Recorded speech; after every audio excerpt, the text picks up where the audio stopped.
जयं विष्णुपाद परमहंस परिव्राजकाचार्य अष्टोत्तर शत Shri Shrimati divine grace अभय चरणारविंद भक्ति वेदांत स्वामी महाराज श्रील प्रभुपाद की जय। जयं विष्णुपाद परमहंस परिव्राजकाचार्य अष्टोत्तर शत श्री श्रीमती डिवाइन ग्रेस श्रील भक्ति सिद्धांत सरस्वती ठाकुर गोस्वामी श्रील प्रभुपाद की जय। अनंत कोटि वैष्णव वृंद की जय। नामाचार्य श्रील हरिदास ठाकुर की जय। प्रेम से कहो जय श्री कृष्ण चैतन्य प्रभु नित्यानंद श्री अद्वैत गदाधर श्रीवासादि गौर भक्त वृंद की जय। श्री श्री राधा कृष्ण गोप गोपीनाथ श्याम कुंड राधा श्री गोवर्धन की जय। ब्रजभूमि श्री वृंदावन धाम की जय। मायापुर नवद्वीप धाम की जय। द्वारका मथुरापुरी धाम की जय। पुरुषोत्तम क्षेत्र श्री जगन्नाथपुरी धाम की जय। गंगा माई की जय। यमुना माई की जय। भक्ति देवी की जय। कृष्ण भक्ति प्रदायिनी श्रीमती तुलसी महारानी की जय। कलियुग पावन श्री हरिनाम संकीर्तन यज्ञ की जय। श्रीपाद रामानुजाचार्य आविर्भाव महोत्सव की जय। श्रील प्रभुपाद की जय। निताय गौर Premanandi. All glories to the assembled devotee Hare Krishna. All glories to the assembled devotee Hare Krishna. All glories to the assembled devotee Hare Krishna. All glories to Sri Sri Guru and Sri Gauranga. All glories to Sri Prabhupada.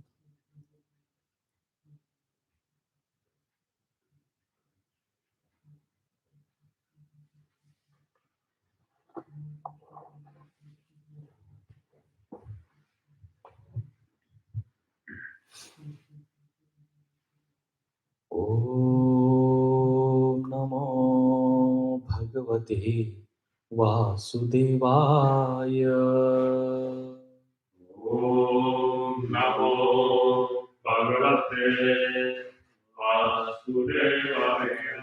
Om Namo Bhagavate Vasudevaya. Om Namo Bhagavate Vasudevaya. Om Namo Bhagavate Vasudevaya. Om Namo Bhagavate Vasudevaya. We are reading from Srimad-Bhagavatam,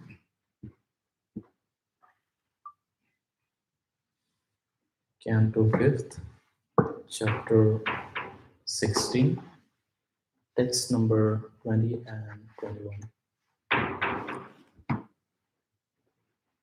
I'll read word by word and then you can just repeat after me. Tavad Ubhayor Api Rodhasor Ya Mrittika Tadrasenanu Vidyamana Vayurarka Samyoga Vipakena Sadamara Loka Bhranam Jambunadam Nama Suvarnam Bhavati Yat Yuha Vava Vibhudhadyayah Saha Yuvatibhir Mukuta Kataka Kati Sutradya Abhrana Rupena खलु धारयन्ति खलु धारयन्ति तावदुभयोरपि रोधशौर्यमृत्तिका तद्रसेनानुविद्यमाना वाय्वकर वाय्वर्करसंयोगविपाकेन सदा मरलोपकारणं जाम्बूनदं नाम सुवर्ण भवति. Text 21. यदुह वाव विबुधा दयाः सह युवती अभिर्मुकुटकटककटिसूत्राध्याभरण रूपेण खलु धारयन्ति. Translation and purport by His Divine Grace A.C. Bhaktivedanta Srila Prabhupada. Translation. The mud on both banks of the river Jambu Nadi, being moistened by the flowering dews and then dried by the air and the sunshine, produces huge quantities of gold called Jambunada. The denizens of heavens use this gold for various kinds of ornaments. Therefore, all the inhabitants of the heavenly planets and their youthful wives are fully decorated with golden helmets, bangles, and bells, and thus they enjoy life. Purport. By the arrangement of the Supreme Personality of Godhead, the rivers on the same planet produces gold on their banks. The poor inhabitants of this earth, because of their incomplete knowledge, are captivated by a so-called Bhagavan who can produce a small quantity of gold. However, it is understood that in a higher planetary system in this material world, the mud on the banks of the Jambu Nadi mixes with Jambu juice, reacts with the sunshine in the air, and automatically produces huge quantities of gold. Thus, the men and women are decorated there by various golden ornaments, and they look very nice. Unfortunately, on earth there is such a scarcity of gold that the government of the world try to keep it in the reserve and issue paper currency. Because that currency is not backed up by gold, the paper they distribute as money is worthless. But nevertheless, the people on earth are very proud of material advancement. In modern times, girls and ladies have ornaments made up of plastic instead of gold, and plastic utensils are being instead of golden ones. Yet people are very proud of their material wealth. Therefore, the people of this age are described as Manda Sumanda Matayo Manda Bhagyahya Upadrutaha. Bhagavatam 1.1.10. In other words, they are extremely bad and slow to understand the opulence of Supreme Personality of Godhead. They have been described as Sumandamatyaha because their conceptions are so crippled that they accept a bluffer who produces a little gold to be God. Because they are actually poverty stricken and therefore they are considered unfortunate. Sometimes these unfortunate people want to be promoted to the heavenly planets to achieve fortunate position as described in this verse. But pure devotees are not at all interested in such opulence. Indeed, devotees sometimes compare the color of gold to that of a bright golden stool. Sri Chaitanya Mahaprabhu has instructed devotees not to be allured by golden ornaments and beautiful decorated women. Na dhanam, na janam, na sundari. A devotee should not be allured by gold, beautiful women, or the prestige of having many followers. Sri Chaitanya Mahaprabhu therefore confidentially prayed, Mama Janmani Janmanishware Bhavatad Bhaktir Ahaituki Tvayi. My Lord, please bless me with your devotional service. I do not want anything else. A devotee may pray to be delivered from the material world, That is his only aspiration. Ainanda tanuja kinkara patitam ma vishami bhavam pudau kripaya tava pada pankaja sthita dhuli sadrisham vichintaya. A humble devotee simply prays to the Lord, kindly pick me up from the material world, which is full of varieties of material opulence, and keep me under the shelter of your lotus feet. Srila Narottam Das Thakur prays, Ha ha Prabhu Nanda Suta Vrishabhanu Suta Yuta Karuna Karaha Ei Bar Narottama Das Kaye Nathe Liha Ranga Paye Toma Vina Ke Ache Amar. O my Lord, O son of Nanda Maharaj, now you are standing before me with your consort, the daughter of Rishabhanu, Srimati Radharani. Kindly accept me as the dust of your lotus feet. Please do not kick me away, for I have no other shelter. Similarly, Prabodhananda Saraswati indicates that the position of the demigods who are decorated with golden helmets and other ornaments is no better than a phantasmagoria. Tridasapura Akasha Pushpayate. A devotee is never allured by such opulences. He simply aspires to become the dust of the lotus of the Lord. ॐ अज्ञानतिमिरान्धस्य ज्ञानाञ्जनशलाकया चक्षुरुन्मिलितं येन तस्मै श्रीगुरवे नमः मूकं करोति वाचालं पङ्गुं लङ्घयते गिरिं यत्कृपातमहं वन्दे श्रीगुरुं दीनतारिणं श्रीचैतन्य ईश्वरं परमानन्दमाधवं नमो विष्णुपादाय कृष्णप्रेष्ठाय भूतले श्रीमते भक्तिवेदान्त स्वामी नित्य नामिने नमस्ते सरस्वती देवे गौरवाणी प्रचारिणे निर्विशेष शून्यवादी पाश्चात्य देश तारिणे वाञ्छाकल्पतरुभ्यश्च कृपा सिन्धुभ्य एव च पतितानां पावनेभ्यो वैष्णवेभ्यो नमो नमः।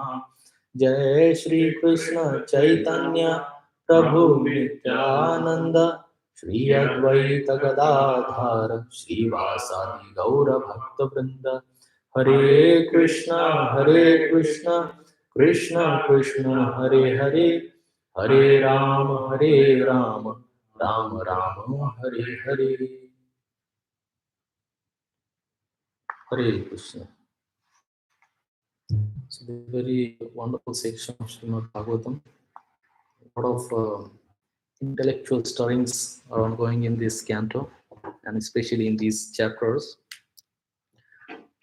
But Prabhupada made a very significant point here that the so-called materially advanced people in this world, they are very proud of their material prosperity. But what they are using, they're not using golden plates to eat food or prepare some preparations. Ideally, one should use golden plates to prepare the prasadam or food, or even to honor or to eat prasadam in golden plate. That is the actual Vedic standard. But then, if you're not able to eat in a golden plates, then better to use silver. Is kind of a one step lower, and then one step lower is iron or any other metal, and even below that is plastic. I mean, it is outcast. Plastic is outcast. Nowhere mentioned in the scriptures. Nowadays, you can see many people they are using this plastics, not only for the eating but for any other uh, utilities and purposes. And it is even in material world also it is condemned to use plastic because it is very detrimental or dangerous to the environment. Prabhupada also made a significant point that devotees they are not allured by the gold or material prosperity, but the demoniac people they are always hankering for the material prosperity. For example, Hiranyakashipu, The Prabhupada gave very significant breakage of the name Hiranyakashipu. Hiranya means golden, and Kashipu means soft bed. Hiranyakashipu was hankering for wealth and women. So this is we are kind of a tiny Hiranyakashipus roaming around in this world, looking for a material prosperity and women to enjoy. But the devotees, they are not interested in any kind of material enjoyment. They are always looking for the shelter at the lotus feet of the Lord. So today we will discuss one such very exalted devotee, very dear devotee of Lord Krishna, and his name is Sripad Ramanujacharya, because today also happened to be appearance day of Sripad Ramanujacharya. So we will discuss his glories and some pastimes as time permits. Um, there are four prominent bona fide sampradayas which are coming from straight from Lord Krishna. And Srila Bhaktisiddhanta Saraswati Thakur, he mentions nicely that this material world is compared to a dark well, very deep down dark well. And we all are suffering in this dark well, but there is hope. There are four ropes coming into this well, and you can catch hold those ropes, and you can be saved from this material world. And what are those four wells? Those four bona fide sampradayas: Sri Sampradaya, Kumara Sampradaya, Rudra Sampradaya, and Madhva Sampradaya. And every sampradaya has their own tradition and their prominent acharyas. Sri Sampradaya's prominent acharya is Sripad Ramanujacharya. Rudra Sampradaya's acharya is Vishnu Swami. Kumara Sampradaya is Nimbarkacharya, and Brahma Sampradaya's prominent acharya is Madhvacharya. And from Madhvacharya, then following the disciplic succession, Ishwar Puri and Lord Chaitanya Mahaprabhu appeared in Brahma Sampradaya, and then one of the branches of Brahma Sampradaya is Brahma Madhva Gaudiya Sampradaya, from which we belong to. So we are a part of this bona fide sampradayas, for one of the prominent ropes which can save us from the darkness, from the clutches of birth, repeated birth and death in this material world. So you can catch hold any of these ropes and you can be saved. So we will discuss glories about Sripad Ramanujacharya, who is kind of a prominent acharya from Sri Sampradaya, who is coming from the Lakshmi Devi. Sripad Ramanujacharya, he appeared uh, around 1000 years ago from now. There are some discrepancies in his appearance because of some Vedic calculations and modern calendars, but he is said to be appeared around era of 1000 BC, 1017. So just a couple of years ago, we celebrated his thousandth appearance ceremony. During those time, Lord, Sripad Shankaracharya's teaching was very prominent all over the India and across the world also, which was mainly talking about the impersonalism, Mayavada philosophy. Now, everything is one. You are one. I am one. You are God. I am a God. I can meditate and I can become a God. So something like that. And to break down the teeth of this Mayavad philosophy, Sripad Ramanujacharya, he appeared. This Mayavad philosophy is very detrimental, and we can see in many of the Srila Prabhupada's purport, Srila Prabhupada is condemning Mayavad philosophy very strongly, merging into the God. You are not different than God. God, Supreme Lord, is um, nameless, formless, qualityless. And Srila Prabhupada says those who say like this, they are shameless. Right? So Prabhupada was using very strong words against this Mayavad, because the Mayavad philosophy actually uh, keeps us away from the real personal feature of the Lord. We are actually missing an opportunity to know personality of Supreme Personality of a Godhead. And that is why Sripad Ramanujacharya's contribution is very immense, impeccable contribution, because during that time, the whole society was under the influence of Mayavad. Nobody was believing in the Vedas, and nobody was believing in the personal form of the Lord. And then, we need some very staunch preacher who can refute the arguments of Shankaracharya. Because who can refute the arguments of some Shankaracharya, who is Lord Mahadev himself, Shankara himself. So, in order to refute the argument of Lord Mahadev, uh, Lord Vishnu has to come. Ordinary man cannot refute the arguments of Shankaracharya. And that is why uh, Keshavacharya and Kantimati Devi, they prayed to the Lord Vishnu, Lord Krishna, so that they can get a very Vaishnava son who can preach the message of Vaishnavism on the length and breadth of the India and the rest of the world. Yeah, Shri Srimati Gaurachandra Bhagwan ki jai. So after performing austerities for many, many years, Keshavacharya and Kantimati, they gave a birth to a very effulgent son. His name is Ramanuja, Sripad Ramanujacharya. He appeared in the Sri Perumbadur village, which is located in south part of the India. And Kantimati's brother, whose name is Sri Shaila Purna, was a sannyasa disciple of Yamunacharya. He immediately recognized this son, this boy, is not an ordinary boy. He is actually an expansion of Vishnu. And he said he can be known as Ramanuja. Anuja has two meanings. The first meaning, Anu means to follow, and Ja means to go. One who follows, Anuja. One who follows whom? Rama Anuja. One who follows Lord Ramachandra. He is Ramanuja. And so Ramanuja is a Lakshmana. He is Ananta Shesha. He is Baldev. He is very strong. And in some part of the India, Anuja also means younger brother. So Rama Anuja, who is younger brother of Rama, Lord Ramachandra, is Lakshman. So his Lakshman himself, came in this world to refute the arguments of the Sripad Shankaracharya and to establish the principles of Vaishnavism once again. Ramanujacharya actually never discriminated anybody based on their caste or creed or birth, right?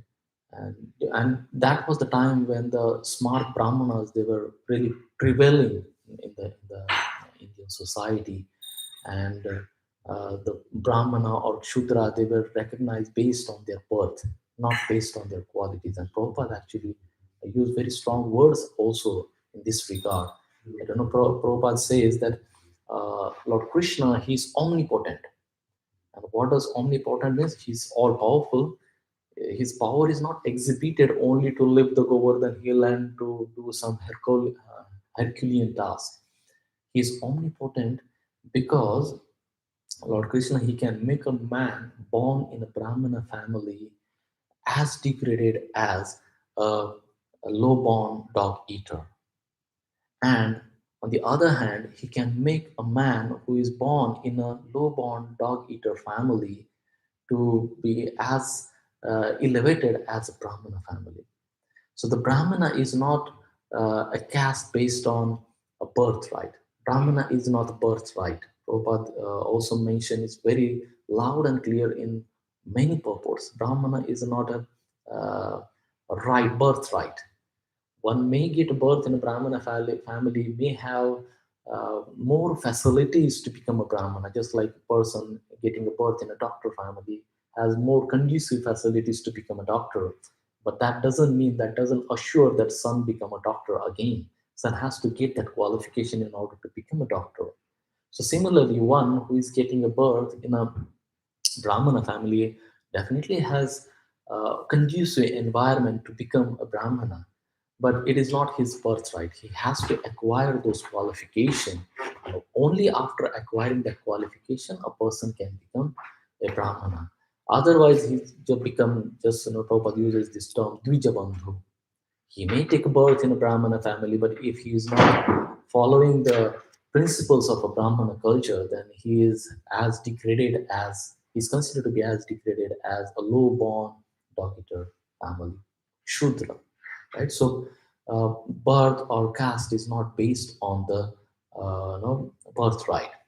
So Ramanujacharya, he never discriminated anyone based on their birthright. During that time in Kanchipuram, again in the south part of the India, Kanchipurna was kind of a very exalted devotee of the Lord, but he was born in a low class family. And Sripad Ramanujacharya, when he was young boy, he used to invite Kanchipurna.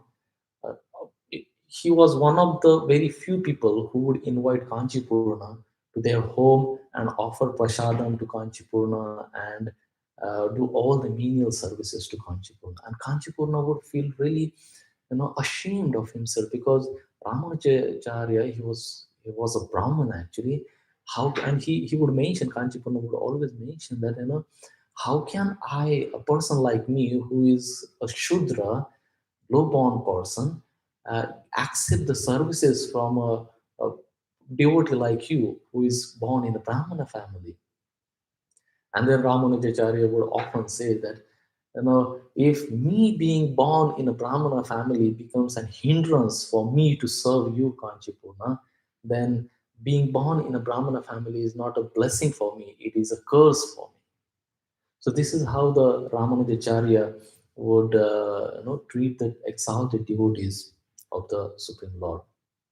Eventually, Ramanujacharya, he grew up and then he has to attend some schools, the Gurukul, to get the knowledge of the Vedas and other things. So during that time, a very prominent scholar named Yadavacharya was very famous. He was very renowned scholar. So Ramanujacharya went and started to study under the instructions of Yadavacharya. But over the period of time, after a few days, Ramanujacharya, he realized that this Yadavacharya is actually Mayavadi. His philosophy was really contaminated. He was always using word jugglery, mental speculation. But Ramanujacharya, he still continued. He didn't quit. He still continued to study from the Yadavacharya. And whenever he would get a chance, Ramanujacharya immediately cut the argument of his teacher, his guru Yadavacharya, because Yadavacharya was quite often used to use many word jugglery and interpret the Vedas in a way that would suit his own philosophy of Mayavad. There are many incidences. We will just discuss two incidences how Ramanujacharya cut the philosophy of Yadavacharya. In one of the incidences, Yadavacharya, he was quoting Aitariya Upanishad, and there was one verse, Satyam Jnanam Anantam Brahma. This is very straightforward word. Satyam means absolute truth, Jnanam means knowledge, and Anantam is unlimited, Brahma is God. So the straightforward meaning of this verse is Supreme Personality of Godhead. He is absolute, all knowledgeable, and he is limitless, he is unlimited. Right? But this Yadavacharya, he misinterpreted this verse, and he said that just like a cow cannot have the no horns, broken horns, or full horns.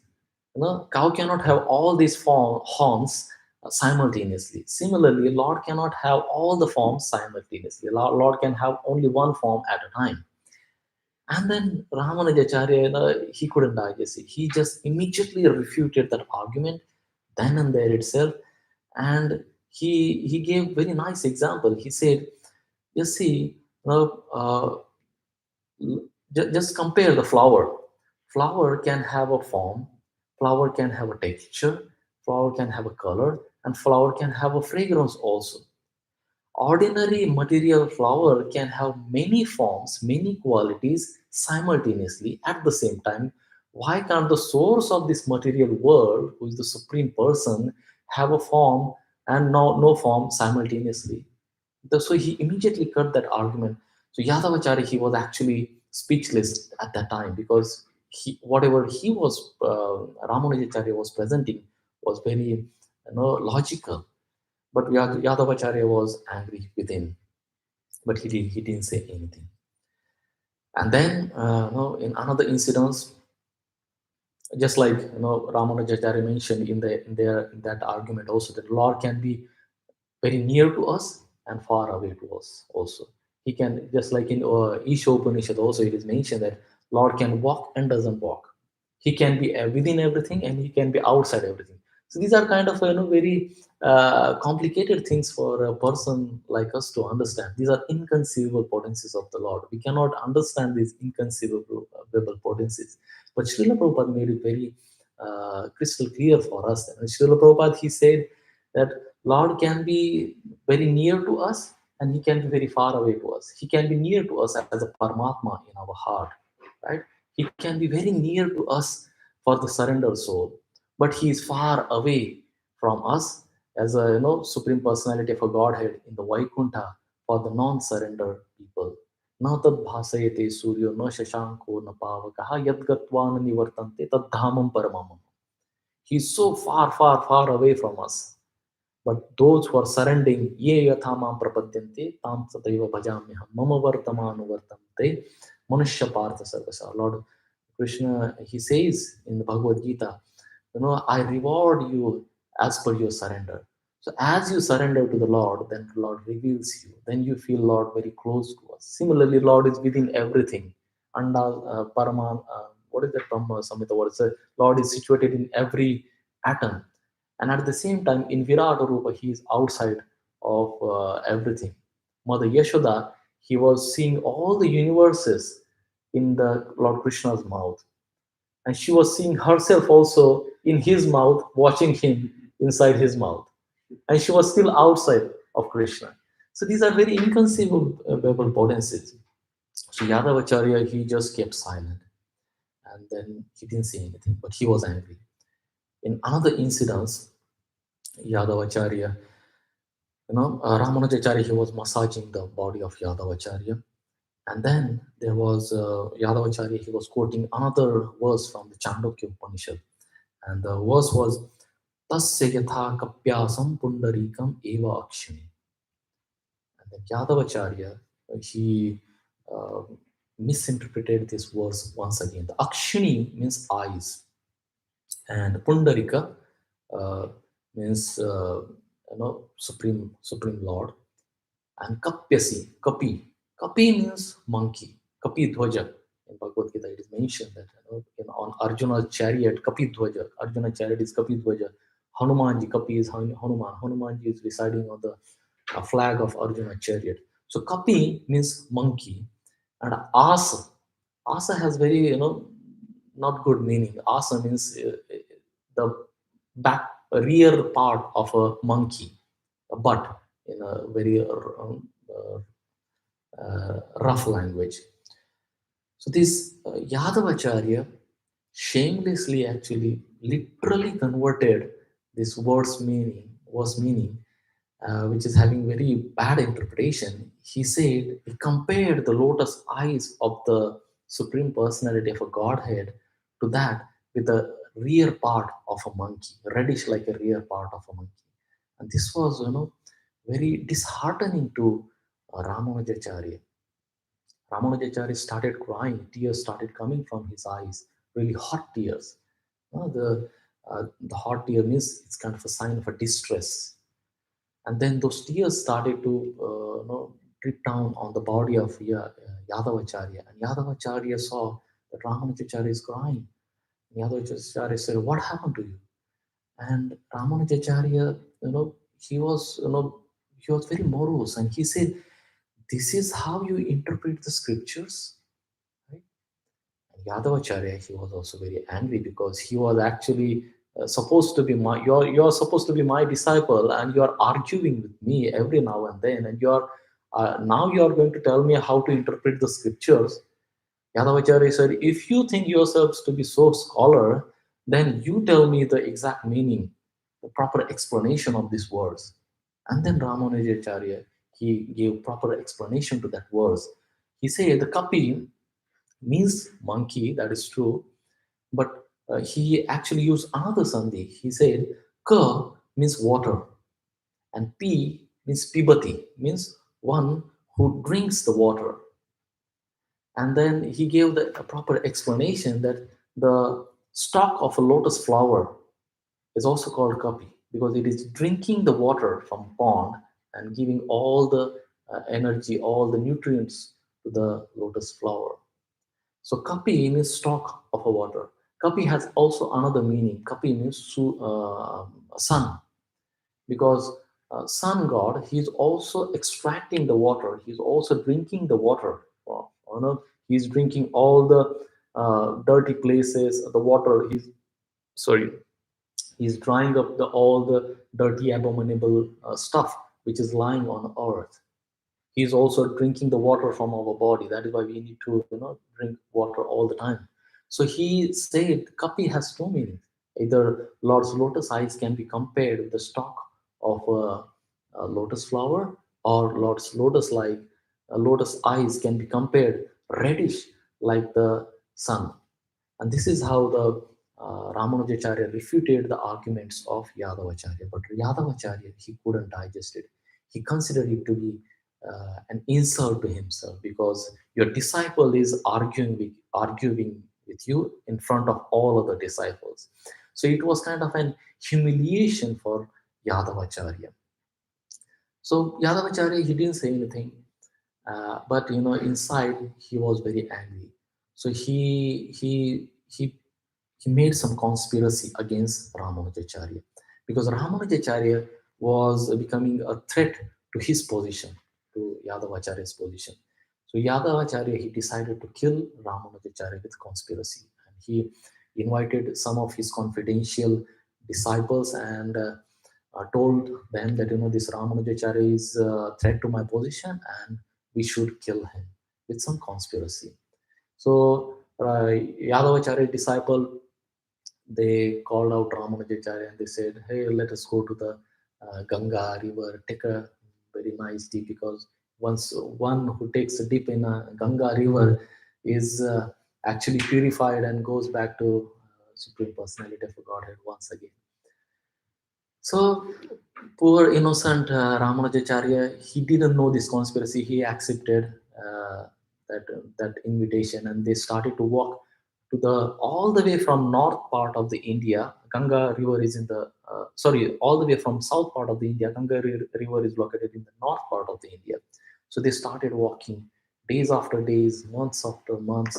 So they walked towards the Ganga River. In that team, uh, Ramanujacharya's cousin Govinda, he was also there. Govinda knew this conspiracy to kill Ramanujacharya. Govinda actually wanted to tell this conspiracy to Ramanujacharya, but somehow he was not getting an opportunity to tell him. And at one fine day, he found one opportunity to tell Ramanujacharya about this conspiracy. He told Ramanujacharya, "Please don't go to the with these people. They have a plan to kick you and push you in the Ganga River and to kill you there." And then Ramanujacharya trusted Govinda. He knew that these people, they have a plan to kill him. So Ramanujacharya, he decided to again come back to his hometown, to the south part of India. But he was very innocent. He was not knowing how to come back, because he was walking alone to back to his home. So he just asked many people how to go back to my village once again. He was walking through all the forests and hills and many other small villages. So in one forest, he found one hunter couple, and he asked that hunter couple, "Hey, look, I don't know the way again go back to my hometown. Could you please help me to go back to my hometown?" And that hunter couple said, "Yes, okay, well, we'll help you." So the Ramanujacharya was walking with the hunter couple. Just few days they walked, and then in one night they stopped at one place, and Ramanujacharya was sleeping, and then hunter couple was also sleeping in another place. And then women from that couple, she said, "I'm very thirsty now. I need some water." And then husband said, "Okay, I mean, this is pitch dark actually. Could you please just wait for few more hours when the sun will rise and the morning will come, and then we will go and take a water from the pot which is next to us." He just pointed out to the water pond. Ramanujacharya, he heard that talk from that hunter couple, and he just opened his eyes, but he was so sleepy, so he again went back to sleep. Next morning, when he opened his eyes, the hunter couple was not there. The hunter couple just disappeared from there. And then he was just trying to search for a hunter couple, but then he couldn't find. So he thought, okay, let us go. Let me go to the pond and drink some water. So he went next to the pond, drank a water, and then there were some, many people around that pond. It was kind of a big village. And then surprisingly, he found many people, and he asked one of them, "Hey, I lost my way back to my home. Could you please guide me how to go back to my home?" And he said, "Oh, what is the name of your home?" And then that person said, "This is the place actually you're looking for. You're in your hometown now." Ramanujacharya was shocked because while going up north, they traveled for months. They walked for months, and while returning back, just for few days, and then he reached to his hometown immediately. And then Ramanujacharya realized that hunter couple was none other than Lord Narayana and Lakshmi Devi. So this is how Lord Narayana actually helped Ramanujacharya. And then when after coming back to his hometown, Ramanujacharya, he came to again Kanchipuram, and then he decided not to continue with the Yadavacharya. Then he again approached the Kanchipurna. If you remember, the Kanchipurna was the same exalted devotee of the Supreme Lord who was born in a low class family. So he started serving the Kanchipurna. Initially, he was serving Yadavacharya. Now he started serving Kanchipurna, and then Kanchipurna eventually introduced Ramanujacharya to Mahapurna, again another great Vaishnava during that time.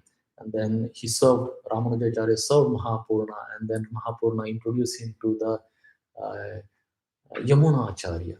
It's considered to be a great Acharya and uh, guru of Ramanujacharya. So if you see, the life of Ramanujacharya was filled with service. He was always serving the greatest Vaishnavas all the time. Uh, Kanchipurna, Mahapurna, Yadavacharya, then Goshtipurna, and then to some extent Yadavacharya also. So when Ramanujacharya was introduced to Yadavacharya, is considered to be very prominent devotee of Lord Vishnu that time. He actually knew the heart of Yamunacharya. This is the test of a devotee. The devotee disciple knows the heart of a spiritual master. When Yamunacharya left this world, his mortal body was lying on a floor, and the very strange, fascinating thing happened with his mortal body. The three fingers of his body were like this, folded, and all the disciples of Yamunacharya. Now, don't confuse with the Yamunacharya with Yadavacharya. Yadavacharya was Mayavadi, and Yamunacharya is Vaishnava devotee of the Lord. So Yamunacharya, all the disciples of Yamunacharya, they were saying that our guru actually left this world so blissfully. Why these three fingers they are folded like this? And they didn't know how to deal with that. And then Ramanujacharya came there, and Ramanujacharya saw those three fingers, they were folded. And Ramanujacharya came next to Yamunacharya's body, and he proclaimed there. He promised to Yamunacharya that, I, Ramanujacharya, promise to the Yamunacharya that I shall spread the Vaishnavism, Vaishnava principles, all the length and breadth of this country, far and wide. And then immediately one finger just raised up. And then Ramanujacharya made another promise that by taking the dust of the lotus feet of Yamunacharya, I, Ramanujacharya, should write the commentary on Vedanta Sutra. And then immediately the second finger also came up. So Ramanujacharya wrote commentary on Vedanta Sutra known as Sri Bhashya. So many times people think that the only commentary on the Vedanta Sutra is written by Sripad Shankaracharya, but that is not the case. There are some Vaishnava commentaries also available on the Vedanta Sutra, prominently written by Ramanujacharya and then subsequently by Madhvacharya. And in our Madhva Gaudiya Sampradaya also, Sri Baldev Vidyabhushan has written a commentary on Vedanta Sutra known as Govinda Bhashya. So Ramanujacharya wrote a Vedanta commentary on Vedanta Sutra, Sri Bhashya, and then Ramanujacharya made third promise to Yamunacharya that I shall spread the glories of teachings of Parashara on the basis of the Upanishad. So and then third finger also came out from the body of the mortal body of the Yamunacharya. So this is how you can see how strong personality this Ramanujacharya was, and he refuted all the arguments of the Mayavad philosophy very strongly. He preached like a lion. He traveled all the length and breadth of the India, established various mathas, Srinidhi Gaurachandra Bhagwan ki jai, all the mathas, and spread the Vaishnavism like anything, because that was a very tough task when the whole society was against the Vedic principles. It was a Herculean task that Ramanujacharya did to again bring back those Vaishnava principles into the society. So, and then all the disciples and all the devotees, they accepted Ramanujacharya as kind of a prominent successor. He was not officially coronated as a successor of Vaishnava Sampradaya. And during that time, Acharya at Sri Rangam, which is kind of a headquarter of Sri Sampradaya, the place, the seat of the Acharya of Sri Rangam was vacant without any successor. So many devotees, they requested Ramanujacharya to occupy that place to become a prominent Acharya of Sri Sampradaya. So Mahapurna, he instructed Ramanujacharya to receive, because before accepting Acharya position in Sri Rangam, Ramanujacharya has to take Vaishnava initiation or receive Vaishnava mantra. So Mahapurna instructed Ramanujacharya to get the Vaishnava mantra from Goshti Purna. And this is very, I'll come to conclude with this story. This is very hope-giving and very interesting story here for all the Vaishnavas. So Mahapurana instructed Ramanujacharya to get Vaishnava mantra from Goshti Purna. In another sense, get initiated, officially initiated from the Goshti Purna with a Vaishnava mantra. So Ramanujacharya, he walked during those days. The transportation was not an easy job. So Ramanujacharya, he walked all the way to place of a Goshti Purna, and in some places it is mentioned that it took him to reach Goshti Purna's place around 20 to 21 days. So he walked 20-21 days and then approached Goshti Purna and surrendered him and asked for a Vaishnava mantra from him. And Goshti Purna, he was busy doing other stuff, and he said, "I'm busy right now. You may come later on." So Ramanujacharya has to again walk back so many days, came back to his home place, and then after a few days, he again walked to the Goshti Purna. Goshti was, "I'm again busy. You just go there. Come later." And then again, he has to come back. So all the way, he has to travel all the way to Goshti Purna's place of walking so many days. Goshti Purna would not give him the secret mantra, and then he has to come morosely again back. So this happened once, twice, thrice, four times, fifth time, 17 times. 17 times Goshti Purna rejected Ramanujacharya. He just said, "No, you just come later on." And on 18th time, Ramanujacharya went there, and he actually broke down. Ramanujacharya broke down. He started crying in front of Goshti Purna. And then just by seeing his surrender, his faith, his conviction, then Goshti Purna agreed to offer him mantra, Vaishnava mantra. So this is kind of a very good lesson for all of us, that taking an initiation is not an easy task. It's not that you just complete one IDC course and you are eligible for initiation. You have to surrender to the lotus feet of spiritual master, and it is only up to the mercy of the spiritual master that you are initiated.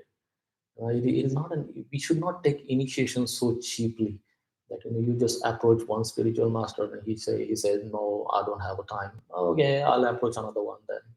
No, Ramanujacharya didn't do that.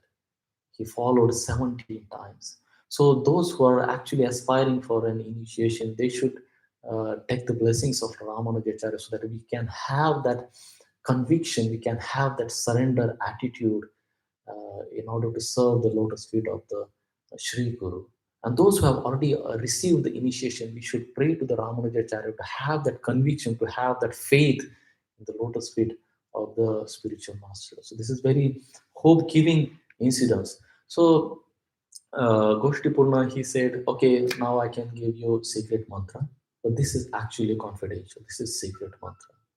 So I can tell you, but there are some conditions. And one of the most important conditions is you should not reveal this mantra to anyone or to all the people around. This is confidential, this is secret mantra.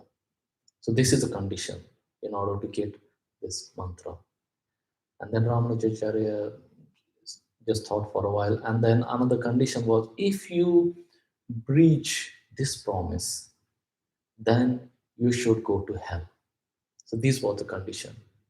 Ragoshtipurna agreed to give that Vaishnava mantra, but if you should not tell this to anybody, and if you breach this promise, then you should go to hell. So Ramanujacharya, Goshtipurna, told that sacred mantra in the ear of Ramanujacharya. Ramanujacharya received that mantra. That mantra was so powerful that Goshtipurna told, and even Ramanujacharya also realized that just by reciting that mantra, one shall overcome all the material miseries of this world. The repeated birth and death in this material world should be immediately vanquished, and one should immediately receive the moksha. That was the potency of that mantra. So Ramanujacharya received that mantra. He started walking back to his place, and he found one Vishnu temple. So just next to that Vishnu temple, he immediately announced all the all of his followers, and he asked all his followers to go all the villages and gather all the people around. And after proclaiming this, this news reached to many villages. So thousands and thousands of people came to that Vishnu temple. And then Ramanujacharya, he went on the top of a temple. And then he said that, I received very confidential sacred mantra from my spiritual master Goshti Purna, and now I'm going to reveal that mantra to all of you. And then should I? And then all the people said, yes, we want to hear that mantra, because by reciting this mantra, one will definitely go back to Godhead. One will immediately attain the moksha. And then Ramanujacharya, from bottom of his heart, he just said, recited that mantra, Om Namo Narayana. And all the people gathered there, they synchronously said, Om Namo Narayana. And then three times they just said, Om Namo Narayana, Om Namo Narayana. And then the whole crowd was chanting this mantra, Om Namo Narayana. And this news actually reached to Goshtipurna. And then Goshtipurna came there. And he said, actually, I told you not to reveal this mantra to all of the humanity, to wide and far. Why did you do that? And I told you the consequence of breaking this promise. Now you should go in and reside in hell forever. And Goshtipurna was very angry at that time. You transgress the spiritual master's warning, Guru's warning. And Ramanujacharya, he very humbly, he said that I knew that I must suffer in the hell. But he said, by breaking this promise, only I'll be suffering in the hell. But now I have given this mantra to all the people.